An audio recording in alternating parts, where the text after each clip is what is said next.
The views expressed on this podcast are ours alone and do not reflect the views of our employers. Evolution of evil. I'd have the sleeping pill mixture already prepared. Person would drink it, fall asleep. That's when they would be strangled. Do you have a boyfriend? No. You never told me your name. Why do you want to know my name? I want to know who I'm looking at.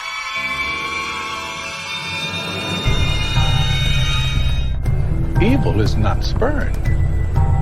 Evil is thought of as a spirit that needs help. Believe me, if I started murdering people, there'd be none of you left. Evolution of evil. Hi, and welcome to the True Crime Podcast, Evolution of Evil, the show where Justin, that's him, I'm TJ, we will relive some of the more awful and horrific crimes while also diving into the human psyche that makes these crimes even possible. Please remember to subscribe and rate this podcast wherever you get your podcasts. Follow this show on Twitter at Evolution of EVI2, as well as our personal accounts. He is at Justin Yent. I am at T Stevens 91. Justin, what have you got for us this week? TJ, I know when we last left off, I had told our listeners that I was going to cover Hulu's College Dorm Killer documentary, but it's been 2 weeks. We've left them wanting a little bit more, and I didn't want to cover one episode of the 6-episode series that focuses on a separate college killing in each episode. I figured let's go back to our roots and cover one of the most notorious serial killers and give our listeners an in-depth look at Samuel Little. So I was glad you picked this because initially, and this is going to be hard to believe for people who know this show and know, how into this stuff I can get and also know my obsession when it comes to certain things. I didn't know about Samuel Little. I don't know how that's possible. He's literally the most prolific serial killer in American history. And I did not know about him. And not only was he the most prolific serial killer in American history, he was arrested in 2012. So it's recent. I watched a documentary on him. We certainly have things to discuss. No question. But for the listeners who have been sitting here patiently, waiting the last 2 weeks, where did these clowns go? No show for 2 weeks, no warning. Well, there was a run here at the mill where I worked 16 days in a row. And then the next weekend, you and I met up in Indianapolis for a wrestling convention. It was a lot of fun. And now here we are. Yeah, you've got a family. We talk about work-life balance, and the show is second nature to us as a second gig. So there are going to be breaks in our path, but we are going to try to make sure that they are few and far between. So, when I research my serial killers and my evildoers, I try to see who does TJ not know about. So that way, this is a surprise for not only our audience, but also for you as well. Did a phenomenal job. And Google helps. I'll tell you that. Well, again, it's just how did I not know about this guy? Is it? I wonder if it's because of where, which we'll get into. I think it's unfortunately, as many of these crimes that we discuss, and we will get into this, I'm sure, it's probably more of a who the victims were thing. Who? What? Unfortunately, I believe that is going to probably the answer to this question. How I didn't know about it, probably his victim pool. Unfortunately, because, well, you'll see. And I don't know, fascinating story, no questions. And this dude, there's when you're supposed to get the little angel on one side and the little devil on the other shoulder, the angel just never showed up, or I don't know what happened. It was just the devil. There was nothing behind that man's eyes. No, in this case, I think he had several devils on each shoulder, and they kept poking him with a pitchfork on each. And when I watched the documentary on YouTube and the interviews with him, it was almost like every time he was telling the story, he couldn't wait to have told the story to people. I think it was described in the notes like someone that was going to tell a punchline, however, didn't get to the punchline, but still was finding the joke funny. Yeah. And it was just, it's crazy to see how morbid these people are when they're being interviewed about these killers and their kills. So yeah, he was. They would show him in the interview room on the YouTube documentary I watched on him, because there's not a formal one, which is bizarre. And there was a woman that interviewed him. This is completely off topic, but it's just, if I don't say it now, I'm going to forget about it. There was a woman who interviewed him originally, and I believe she made a documentary about him, but it got less than stellar reviews, and I believe she also wrote a book on it.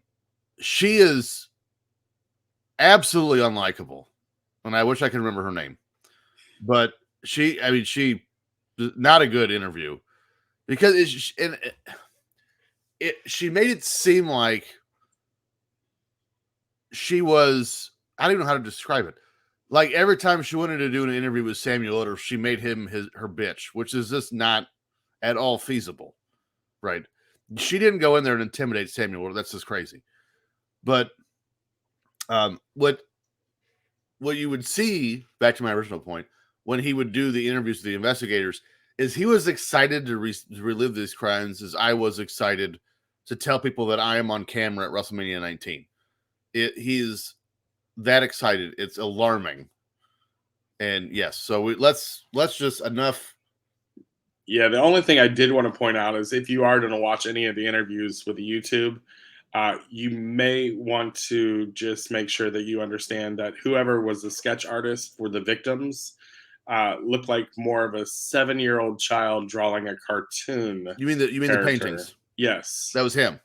Yeah. Oh, that was him. Okay, he did those. That yeah. I didn't. So in the interview that I watched, they didn't explain who did it. So I just thought it was a sketch artist, and I was like, "This is definitely not a good thing." So that was one of the things that you bring that up. So that was one of the things about the interviewer I talked about that came across unlikable. And I'm not going to say what exactly it was in the paintings that tipped me off that maybe she's embellishing a little bit, but she mentioned those were his paintings. Mm. Well, let's dive deep into who this guy is a little bit more.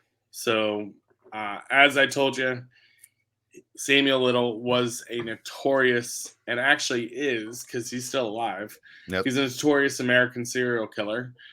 He admitted to killing more than 90 women across the country over the course of 40 years. So unlike our previous subjects, Little's killing spree spanned the entirety of the United States. Although he started his murder spree in the 1970s, he was not jailed for drug-related crimes until 2012. And it was only after that he was ultimately tied to many deaths. Before we get into the gruesome details of his killing spree, let's start where we normally start and get the backstory of our evildoer. Little was raised in Ohio by a single mother after his birth on June 7th, 1940, in Reynolds, Georgia. His mother moved there when he was still just a little child.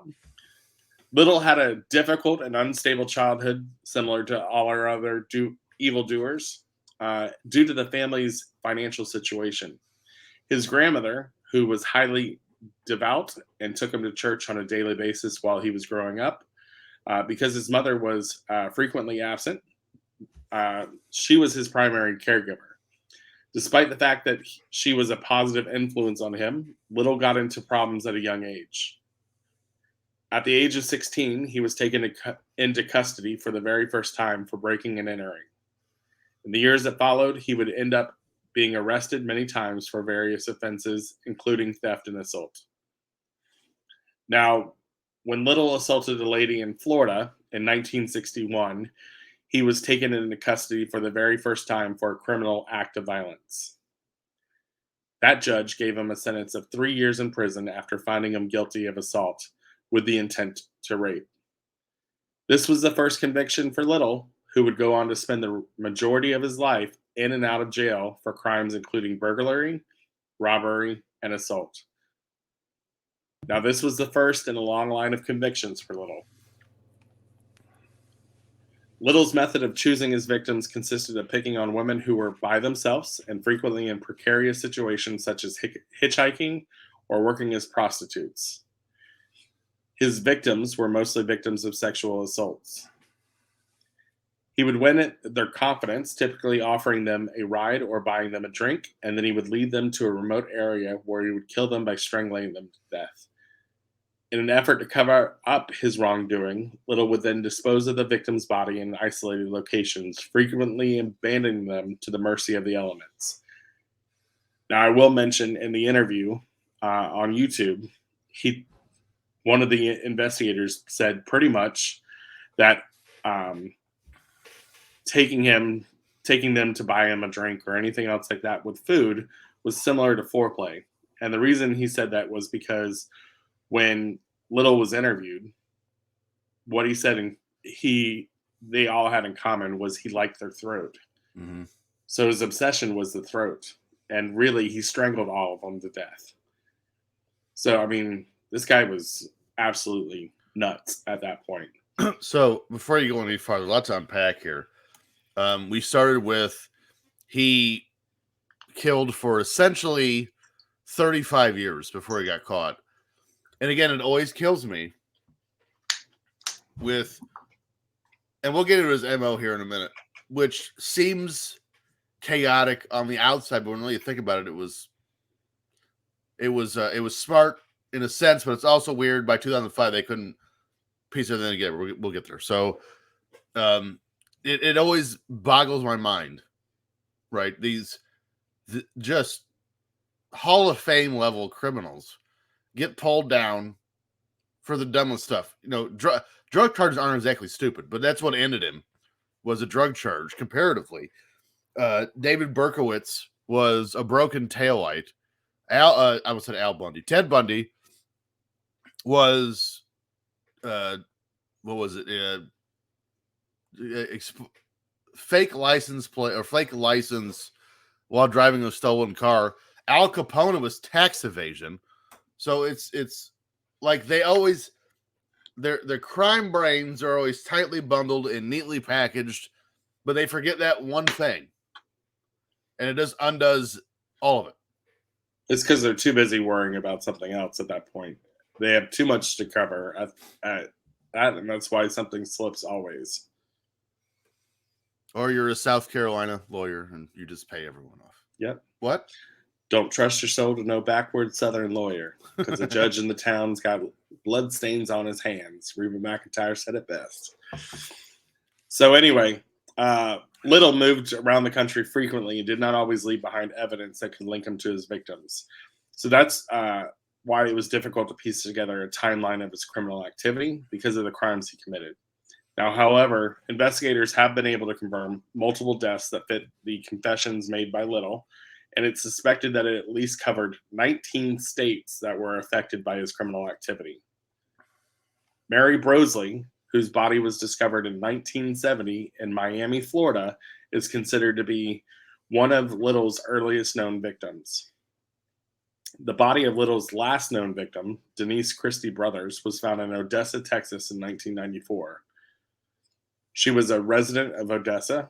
Even after his arrest in 2012, Little continued to perpetrate murders. However, the vast bulk of his victims were killed in the 1980s and 90s. Like I said, he was finally caught in 2012. Due to the demographics of his victims and the fact that many of them were estranged from their families, Little's murders remained undiscovered for decades, in part due to the demographics of his victims. Little wasn't taken into custody on drug charges until 2012, and it wasn't until DNA evidence connected him to other homicides that he was ultimately arrested. The admissions made by Little in conjunction with the effort done by law enforcement to investigate the case have provided fresh insight to the scope of Little's criminal activity, as well as the difficulties of locating and apprehending serial killers. Basically, when they were interviewing him on YouTube, he said he was smart. He said, I made sure that I didn't go into the white towns. I did not get the little white girl, who would be missed. I made sure to go for the ones that wouldn't be missed. No one knew, where they were. They wouldn't be missed by family. They wouldn't be missed by work. It would give me time to get out of the town, and then I wouldn't leave evidence. He actually said he got caught murdering 2 victims in the car. The sheriff actually pulled over, and basically he acted like he was having sex with his wife and basically distracted the sheriff enough to get away without being caught. And you say that, and not only did he say that, but he said his exact words in the interview was, "I didn't go after the little white girls like these other morons," is what he said. And I have the states listed of his crimes. Now, so this is a combination, and I don't want to give numbers away. This is a combination of proven and suspected. So we have Ohio, Cincinnati, which is where he's from. We have a friend that's from Cincinnati. I wonder if maybe, anyway. Los Angeles. Where we got? What else we got? West Memphis, Arkansas. Cleveland and Texas. So that's 4 states there. Then we have Florida, Maryland, Louisiana, Georgia, Tennessee, Wichita Falls, Texas, Illinois, Georgia, Mississippi, South Carolina. I believe these are all other repeats. Yeah, the states. The one thing that he talked about with the repeats was Arizona. He said he would go back, and it was like picking grapes off of a vine. Gross. And that he was like, yeah, I'm going to have another grape off of this vine. And basically, that's how he would talk about people. Yes. It was like they had no significance other than the fact that he saw them as necks and grapes, pretty much.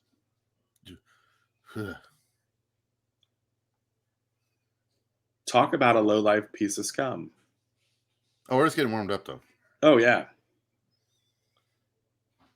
Now, I will say the investigation into the deaths of impoverished and marginalized women, as well as the subsequent apprehension of the suspect, Sam Little, was made more difficult by the number of variables, including the passage of time, the mobility of both Little and his victims, and the lack of resources and attention devoted to the matter. Law enforcement didn't begin to suspect Little of being involved in a run of homicides that had gone unsolved for decades until 2012, when he was arrested in Kentucky on drug charges that were unrelated to the murders in question. Even after that, it required a number of years as well as laborious process of inquiry and DNA testing in order to connect Little to his victims. The investigation into the deaths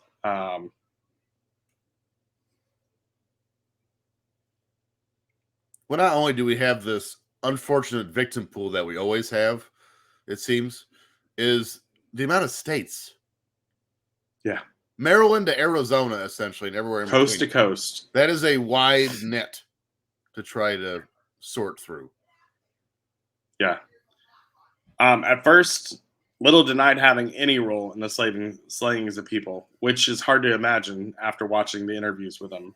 Bananas. Yeah. However, as the investigators began to assemble evidence and conduct interviews, Little started to admit being responsible for the murders.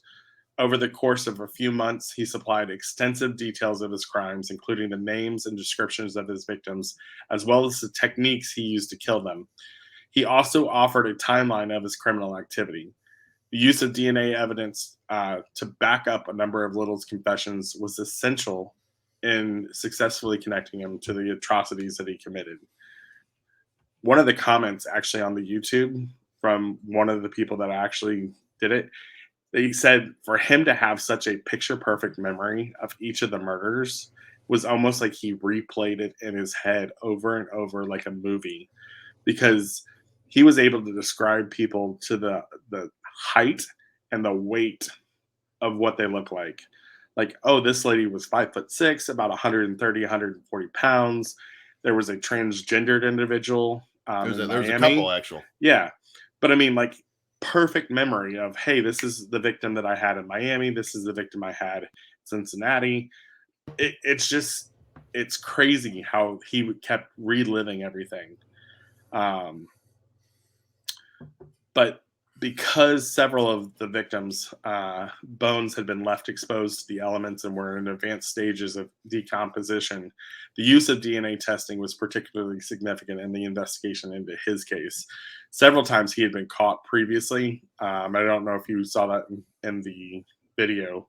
He had been caught and tried for some of them, like murders, but there was not enough evidence to keep him, and so he was released because they didn't feel he had done anything, because either the body was decomposed or there wasn't any evidence on the body, and DNA wasn't available at the time of the 70s, 80s, and 90s, right? 90s had just started using DNA. So it's interesting you bring that up very quickly, because the first time he's arrested is in 1966, and that was for assault. Right. And I can't remember who it was. I would say it was one of the investigators, but they said that when he gets arrested for assault in 1966, because his assault method, which you haven't mentioned yet, so I'm not going to say it, but his assault method doesn't change from what would end up becoming his murder method. It was the same.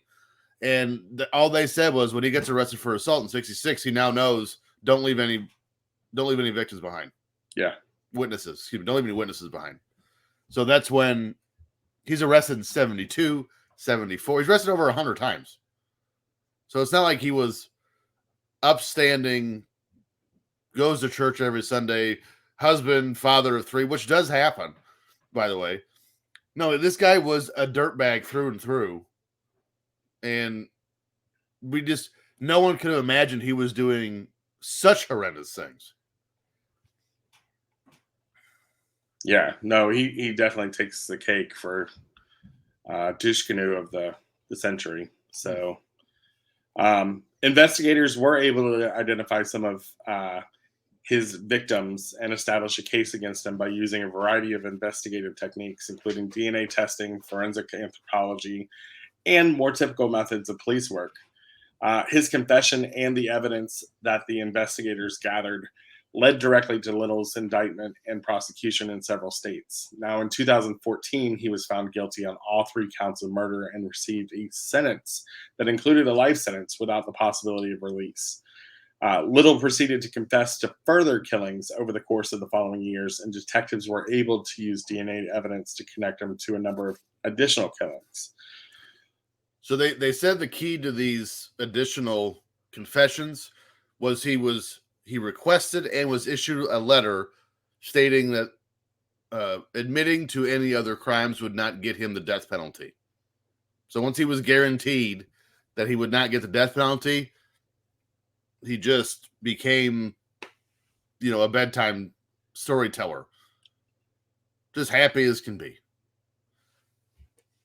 Yeah, and I do apologize. I had mentioned before that he was still alive, but I've been writing a couple episodes, so I can't remember which ones are still alive. He died in 2020. Yeah, he did. Yeah. So he continued to insist he was innocent in some of the instances and minimize his role in others, despite the mountain of evidence that had been gathered against him.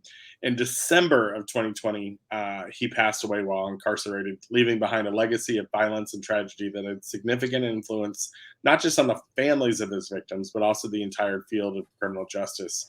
He was sentenced to life in prison for his crimes. While he did not get the death penalty, I think ultimately at the end of the day, he got what he deserved. The effects of Sam Little's criminal behavior on the victims' loved ones and friends have been nothing short of catastrophic. For decades, many of them did not know what had happened to their loved ones, and they were forced to speculate about the possibility that the family members had either ran away, been kidnapped, or suffered some type of terrible end. Think about it. He went after ones that were already homeless, drug addicts, prostitutes. So while they had already felt that they had lost their loved ones, they truly had lost their loved one through murder. So although the confession of Little and the subsequent identification of many of his victims provided some closure, it also reopened old wounds and brought back sad memories for those families. Those who were left behind experienced an increased level of difficulty in processing their grief grief and coming to terms with their loss as a result of the fact that Little preyed on vulnerable women who were frequently excluded from their communities or had severed relationships with their families. It was also uncommon for the victims of serial killers to be stigmatized or held responsible for their own deaths. And this was certainly the case with a good number of Little's victims. Some people found it simpler to disregard their deaths as somehow less serious than those of other victims due to the fact that they were drug addicts or worked in the sex industry. TJ, I don't know about you, but the whole, well, they knew the risk getting involved in the sex industry or drug addict. You know, it's depressing that ultimately that they are continuing to disregard life and understand that ultimately at the end of the day, no one asked for their life to be taken, right? And to be put in harm's way. In 2023, saying something like that is inexcusable at this point, right? These are not monsters, or these are generally people who have no other option. It's either this or starve, right? And it really is heart-wrenching to know that the sex worker industry was essentially discarded for however long. And it's not like it's a new thing. The sex workers have been a thing since the 1600s. So it's not like this is, oh my goodness, where did this new evil come from? It's been around. It's in the Bible. So actually it was before the 1600s. I don't get it. I don't understand. I can't. This is why we do this show, right? I can't in my brain completely wrap my head around the fact that human beings will find a reason just to completely forget about and ostracize another group of people simply because of the occupation they choose to take. That blows my mind. There's a lot of things that blow my mind that people do now in 2023 and the thoughts they have.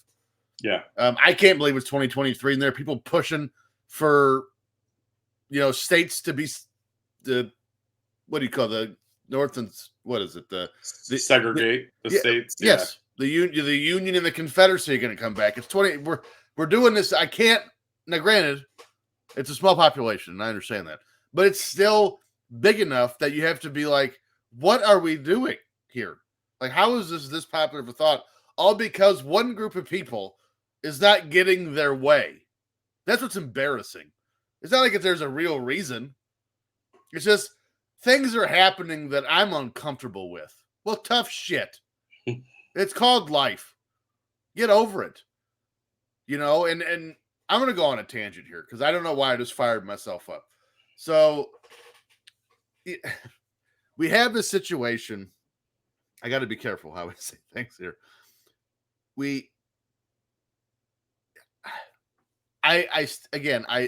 whole issue is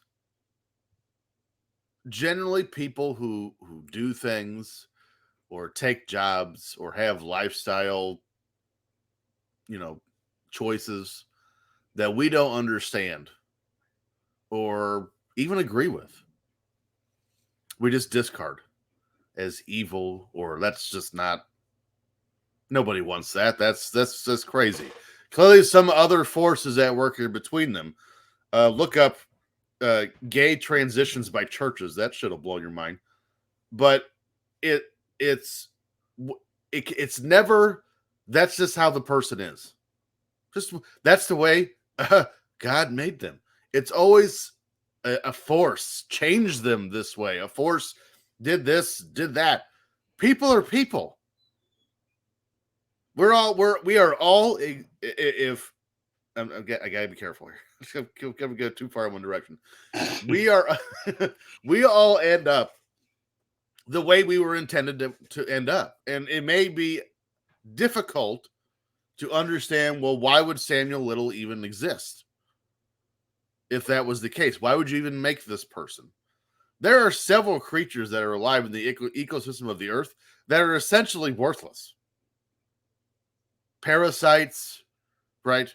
There is a lot of parasites have no value to them other than the killing of other things or the living off other things. It's just the way the world works. And when we start, and this is what bothers me. And again, we said we would never get political, religious on the show. It's I keep saying I have to be very careful. I'm saying things. So what bothers me is we're willing to allow in our minds, as long as it's not close to us. If it's close enough, if it's close to us, that's different. Either by relationship or by geography. But if it's not close to us, we're willing to excuse is not the right word, but bypass whatever the tragedy is because I don't know these people or I'm not involved or whatever. Because, well, it's part of the lifestyle they chose. No. Evil's evil. I don't care what job you have. It's just ridiculous. And again, Samuel Little killed for 35 years strictly because he killed people who the public designated they didn't care about anymore. Pure and simple. And is there a racial element to this? Oh, probably. Probably is. There always is generally. I'm gonna hop off the soapbox now. He basically said he did not go for little white girls and go into the white towns because they draw attention. So he went for the ones that were easy picking, the ones that nobody would care about, and that he basically could make sure that he could get out of town without having people alerted quickly, so he can discard the bodies and then basically hightail it out of the town. Now, here's the worst part. He was right. Yeah. And some of them went missing for weeks before the bodies were even found, or they even thought that someone was missing. So it's awful. We've talked about his method of choice of killing them, right? And so we hinted at he was turned on by their necks. Yes. It was strangulation of the neck. And basically, he loved watching them take their last breath. And that was a turn on to him. And so for him, that was something that he enjoyed. And I kind of mentioned it earlier, it was foreplay for him to take them out to dinner and drinks before, because anytime they swallowed, it was just, he got to see their neck move, So I don't know if you had anything more to add on that, but I'm sure you'll get into numbers here towards the end, but I did find it fascinating. Of all his victims, he drowned one, he shot one, he strangled the rest. Yeah. So, and the one that he drowned, he was almost proud of that one. He's like, yeah, that was the first one I drowned. And like in the interview, it was kind of sickening how pleased he was with that one. Well, I'm going to tackle his interview a little later. I'm going to wait till we get a little later in the story. But yeah, I mean, again, we're going to get to numbers and they're mind blowing, but yeah, this guy is the complete polar opposite of Dr. Donald Klein, we covered a few weeks ago. But again, shot one, killed one, or shot one, drowned one, strangled the rest. Right. Which is, you'll find out, is a large number. So, yeah, remember, he's taking credit for 93 victims. 93, right, yeah. Yes. He's taking credit for 93, yes. Yeah. So, TJ, as usual, we have to talk about the impact that it makes to not only society, but how it relates to law enforcement. So, the communities in which Little committed his offenses have also been affected by the ripple effect of his criminal behavior. In many instances, these were the underserved or impoverished regions that had been previously severely impacted by high levels of poverty, criminal activity, and neglect. The murders of Little added an additional layer of sadness to these communities, and in some instances, inhabitants were left feeling more vulnerable and ostracized as a result. Now, the investigation into Little's case, as well as the subsequent prosecution, had a substantial effect not only on law enforcement, but also on an administration of criminal justice. The case of Little brought to light the difficulties of detecting and apprehending serial killers, particularly in situations when the victims of these attackers are vulnerable or transient. It brought up questions about the responsibility of law enforcement in protecting vulnerable groups and ensuring that all victims are given equal regard and respect, and it highlighted the significance of DNA technology in the solving of crimes that might otherwise have gone unsolved. The legacy that will be left behind as a result of Sam Little's crimes will ultimately be one of sadness, loss, and chances lost. His victims and their families have the right to be remembered and recognized, and his case should serve as a reminder of the continued need for vigilance and accountability in the battle against violence and injustice. His victims and his families deserve to be remembered and honored. Now, like I said, it provides several valuable lessons for law enforcement, individuals working in criminal justice system, and researchers in the field. One of the most important things I've learned is how crucial it is to take all victims' lives seriously, notwithstanding their history or their circumstances in which they found themselves. Due to the victims' marginalization or vulnerability, law enforcement and the larger community initially downplayed or ignored the deaths of Little's victims. The victims were often vulnerable or marginalized, like I said before. This highlights the need for victim advocacy and crime prevention strategy that is more equal and empathetic. Basically, someone looking out for those that can't look out for themselves. Someone needs to give a shit. Yep. The importance of technological and scientific advancements in the investigation and resolution of complicated crimes is yet another valuable takeaway from this case. In large part, thanks to forensic anthropology and DNA analysis, it was possible to identify Little's victims and establish a link between him and his crimes. This demonstrates the importance of maintaining financial investments in scientific research and new product development in order to advance the field of criminal justice and enhance public safety. This brings up a number of critical concerns regarding the motives and actions of serial killers, as well as the elements that lead to their criminal activity. Researchers have the opportunity to gain new knowledge from this case by investigating the social and psychological aspects that may lead to serial killings, as well as the ways in which law enforcement and the criminal justice system might improve their ability to detect and apprehend serial offenders. Now, in conclusion, the investigation into the death of Samuel Little highlights the continued necessity for coordination and cooperation among into the death of his victims highlights the continued necessity for coordination and cooperation among law enforcement agencies and other stakeholders in the criminal justice system. Because of his actions occurred in the wide variety of locations, like we said before, 19 different states, right? Included a large number of people. It was challenging for authorities to piece together a comprehensive picture of what he had been up to. In order to settle difficult cases and avoid further criminal activity, it's essential for different departments and agencies to communicate with one another, share information, and work together. Sound like a case that we've covered before? All of them. So before you wrap up here, there's a lot of things we need to discuss. So sitting on my microphone, my speaker cord. He admitted in 93. So far, he's been convicted. He's been convicted of 7. Or no, less than that, 4. He's been convicted of 4. But allegedly, they've proven 61. And I told you this before the show. I gave you a little hint how I was going to go with this, but I didn't tell you fully how I was going to go with this. I don't believe that number at all. And I told you, I said, when I watched the interview tapes, I saw a lot of Henry Lee Lucas from The Confession Killer. And here's exactly what I mean about that. I think he's admitting to the things he didn't do. And they mentioned in the interviews and, the background information on him, he had this incredible photogenic memory.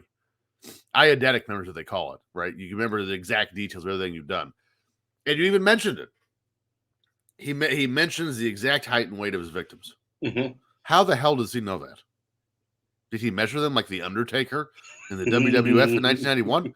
Like, did he look at their driver's licenses? Like, if he did take the driver's license as, a souvenir, I'm willing to accept it. But just to be like, oh, you remember this person? Yeah, I killed her in 1977. She was like between 5'5" and 5'8", weigh between 110, 130 pounds. That sounds like to me an eyewitness describing her. Yeah. And also, if you listen to the questions that he's asked by the investigators, they would ask him a question and they would kind of, in their tone, without saying it, it'd be like a gotcha question. So he would confirm all these details, but in the question, they say the details. So I believe in court, they call those leading the witness. So I believe, do I think he did some of them? Absolutely. I'm not saying this guy's a saint by any stretch of the imagination. Do I think he killed 61 to 93 people? No, I don't. And I'm going to give you another example here. Oh, actually, I just thought of another one, so I'm going to give you two. So I told you one of the spots he killed someone was Granite City, Illinois. So that was Joe. She's a black female, approximately 26. May have picked her up in St. Louis. Little provided a sketch of the victim. So she was killed, between 1976 and 1979. In that same time frame, he allegedly killed a woman in East St. Louis who's unknown. She's been unidentified. To me, that's reasonable. Also in that time frame, and this is the one I really don't understand, another unidentified female, 1976, 1979, in Houston, Texas. That's what screams Henry Lee Lucas to me. Because there was, you watch that Confession Killer documentary, there was a stretch of like 6 murders he admitted to that he would have had to drive like 9,000 miles in 2 days or something like that. And also the one in Houston, the unidentified one, it says 1976 through 79 or 1993. So here's, again, do I think he did a lot of them? Yes. But here's what I think happened. Is I do think they Henry Lucas him was they guarantee him, hey, no possible way you're going to get death row. We're trying to, and I'm not trying to suggest he has empathy either, because I know he doesn't. But we're trying to close these other cases. Maybe you get a little bit more fame before you head out the door. Boost that number up. Want to submit to other ones. And if he does have a photographic memory, which I'm not doubting he does, I'm just saying that it sounds like an eyewitness testimony when he would say those things, is here's the details. And then in the interview, he just spit them back out exactly how he read them. And here's one more thing. The other thing I wanted to bring it up in the beginning, but I saved it to the end, and I'm glad I remembered it, was I mentioned the female, I shouldn't say that, the woman interviewer / documentarian that interviewed him, that made it seem like, again, that she made him her bitch, which, again, is just not feasible. Not to say anything bad about her, but this man has allegedly killed 93 people. I doubt he's scared of someone in a Dalmatian shirt, bright red lipstick, and black hair. I'm just not buying it. So she mentioned in all of his paintings that he drew or painted all the women with, what do they call that when you get strangled and you get broken blood vessels in your eyes? Oh, no. Asphyxiation? It's something hematoma. Oh, yeah. I can't remember. But she says, and mind you, they're showing the paintings as she's saying it. And she said he would paint the hematoma in his victim eyes because that's what they look like when you strangle them.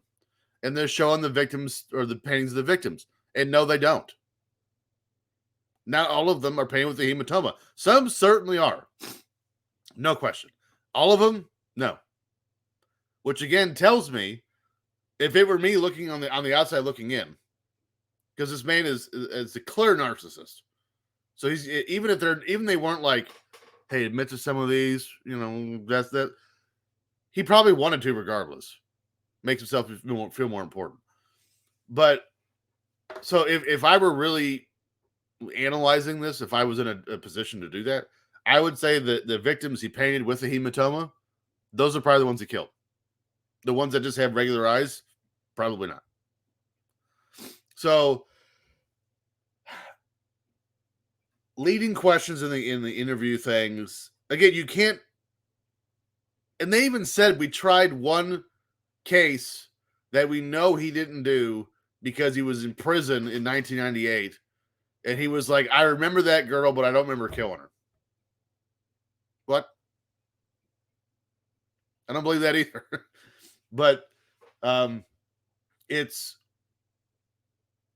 leading questions, giving him information beforehand, whether intentional or not. And then this essentially, by the documentarian's point, making shit up about the paintings and this is what they mean and stuff like that. No, because he didn't do it, for one thing. He didn't do any of those things you just said. They're terrible paintings, for the record. Awful. But they don't have the features that she said they did. She's embellishing. She's glorifying. And that's probably why. I've never watched her documentary on Little, but I bet you that's why it's terrible. Because she makes herself the aggressor in the documentary and makes shit up. Which is probably why it's awful. Just guessing. Yeah, that definitely wasn't the documentary that I watched. I actually just watched 2 interviews with him. But sounds like the way you portrayed her, it sounded like Cruella de Vil interviewed him. It looks just like her. So go to YouTube and look up Stuart Little. Do not look up Stuart Little. Well, I mean, you can. That one would be harmless enough. That's a whole different. That's a whole other terrible movie. But look up Stuart Smalley. What is this guy's name? Samuel Little. Stuart Smalley is Al Franken's character on SNL. So, gosh darn it, people love me. I don't always have to put the ball in the basket. So, we're ruining the show. So, look up Samuel Little on YouTube, and there's a two-part documentary. They're both like 26 minutes apiece. It's by Prime Crime. Yes. On the Law and Order Network. Lame. And she's in it. And I don't remember her name. And again, I said, I'm not trying to demean her. I don't know any work outside of, actually, I don't even know her work involving this. But just in the interview, she came off incredibly unlikable. Like, lady, settle down. Like, for one, you're not sitting in a cage with Charles Manson. This is a 71-year-old man when he was arrested. Well, I can tell you this was an interesting case to actually research. I was kind of glad to get back to our roots of taking away from a documentary. It wasn't until today that you were like, hey, I found some stuff on YouTube. I didn't even watch YouTube. I kind of just did some Google research and kind of went through there. But really, it serves as a depressing reminder of the continued need for vigilance and accountability in the battle against violent crime, especially those against, the vulnerable. But this case provides insight and lessons for scholars and criminal justice professionals who are striving to understand and avoid this debilitating occurrence in the future. So, well, I think the one thing that's important to take away from this case and my rant here in the middle of the show was nobody goes to their high school prom envisioning of a life of being a sex worker when they get older. You get there, and again, like I mentioned, you get there out of necessity. It's desperation. It's either that or starve, or you got kids to take care of, and there's only one way you can, or something along those lines. Not everyone can just drive down the street and get a job at the factory. You know what I mean? And the reason why those people get killed is because no one cares. Mm-hmm. And the reason why they fell into that life in the first place is because no one cared. So if you have family, no matter their age, I mean, obviously, don't tell your 7-year-old niece, like, don't do that when you get older. But, if they're old, within age of reason, let's say, or even if they're in their 20s and you think they're on that path, if they're not already there, or addictions in their future, or they are addicted, or whatever the case is, they're on a disfavorable path that if they continue to go down, the life's going to get substantially worse if it's not there already. Believe me, I've gone through it in my own life. I had my dad, when I was 16 years old, tell me to my face when I asked him to quit drinking, I've never changed for anybody, and you won't be the first. I know what it's like. Okay. You can't ever give up on them. You just can't. It's frustrating. It's aggravating. It's maddening. But you can't give up. It not only my dad and I did not talk for 3 years after that. In fact, he didn't even know I left for the Air Force until I was gone for 6 months. But I came back. We really started our relationship again when I was like 24. And I'm 38 now. We've never been closer. And not only that, my dad quit drinking this year. So you can't give up. It's never too late. Even if you're like, this is going to go nowhere, it's never going to get any better. One day you might say the right thing and hit the right nerve. And they'll say, okay, I'm ready. You just don't know.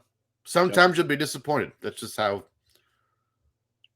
again, it's a gamble. It's life. That's just the way it is. But you can't give up because they might become a statistic in a case like Samuel Little. Exactly. Well, I can say one thing that we both have in common is that we do care for our listeners, and we're absolutely. And we are always here, DMs open to listen, whether it's true crime, whether it's even some TLC. But TJ, I know you got some good stuff in store for us next week. What you got? So the last time we recorded an episode before this one, like 8 months ago, I said I was going to do. I have my Netflix block, so I started off. I gotta remember what I even did. So I started off with Murder Among the Mormons, and then I did Evil Genius. I had what was the one in the middle? Oh, the doctor one. Oh, Dr. Klein. Yes. Our father. Yes. Very good. And I just mentioned him in this episode. And then I had so this week is the finale of that. It's The Keepers will be next week. What a story. And unfortunately, we're going to have to break our oath. There was no way I can't get religious in that episode. I can't avoid it. No, they're very involved in the episode. But I don't really know where I'm going to go after that. I was kind of telling you that today before we started recording. So if you're listening to this and you're like, it'd be fun is if TJ talked about this. Let us know on Twitter, either personally or the show account, which, by the way, is at Evolution EVI2. And I'll cover it. I mean, other than that, I'm kind of enjoying the documentary thing, and here's why. So when you have a documentary, it's a little bit different than like reading a book on it. When you read a book on it, you get just a treasure trove of information. But when you get a documentary, you don't get nearly the information, but you can see it. You can visualize it, the instances in your head. So it kind of gives greater context to it and adds color in between the lines. So that's why I kind of prefer that. Now, listen, I'm all for a good book. Okay. But I prefer a documentary. So I have a couple in my head, which Justin, I told you, we thought, because we have, we said we care about our listeners. We have one coming on the show soon. Yeah. Miss Amy is doing Miss Amy. Lori Vallow. And which, if you don't know this story. Yeah, hold on to your seats, folks. Because this one is twisted. So don't join a cult. She has picked this episode. She's already told us that she's going to write it. I did some investigation on it and going to send it to her. But yeah, coming up for me, I've got Vicki Dawn Jackson and let's see, Israel Keyes. Both are lesser known serial killers. Trying to kind of pull out some people that we haven't known about yet. Continuing my streak of surprising TJ with some information. And you're on a roll. Yeah, I'm just trying. I figured keep up the streak. So I'm the new Undertaker at WrestleMania, pretty much. Yes. So yeah. So I believe, right? Because when you told me she was picking Lori Daybell, which I did not see coming, or Lori Vallow, excuse me. Yeah. I did not see that coming. I told you I thought she was going to do the story of the husband and wife in Colorado. And once I realized she is not, I believe right now I'm leaning towards Christopher Watts, which was the husband in that case, being my next topic. I'm trying to find the documentary name. I think it's called American Dad. That's a cartoon. And I think they would get sued if they did that. True. You're right. Sorry. It's something American something. He looks... Oh my... Have you seen his prison pictures? I just saw one. Yikes. Yeah. And that's not like a, oh my God, scary yikes. He just has terrible grooming habits. He's got a soul patch, nothing else. Who does that? He is... It's American Murder, The Family Next Door. Yes, that's what it is. So, by the way, gentlemen or ladies, I don't know if you can grow a soul patch. If you're considering just having a soul patch and nothing else, don't. Just don't. No one needs to think that you're a professional hacky sacker. Just either grow a goatee, hell, grow a mustache. Just don't. No soul patch. That's bananas. This is 1993. You're not a yogi. Well, TJ, why don't you take us out? And like I said, we've got a lot coming up, and we're excited to continue. This is episode 10, so we are on a streak of getting into your cars, your living rooms, and bringing you evildoers on a semi-weekly basis. We got some big things here in the works coming up, like next week as the show drops. So keep an eye out for some of our other shows. I don't want to give it away yet, but they're big things. He's Justin. I'm TJ. He's at Justin Yent. I'm at TC91. We'll be back next week when I cover The Keepers, the Netflix documentary. Until then, this has been The Evolution of Evil. We'll see you next week. The views expressed on this podcast are ours alone and do not reflect the views of our employers. Evolution of Evil. I'd have the sleeping pill mixture already prepared. Person would drink it, fall asleep. That's when they would be strangled. Do you have a boyfriend?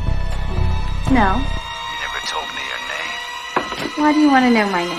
I want to know who I'm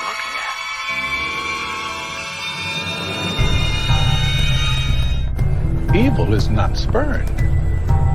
Evil is thought of as a spirit that needs help. Believe me, if I started murdering people,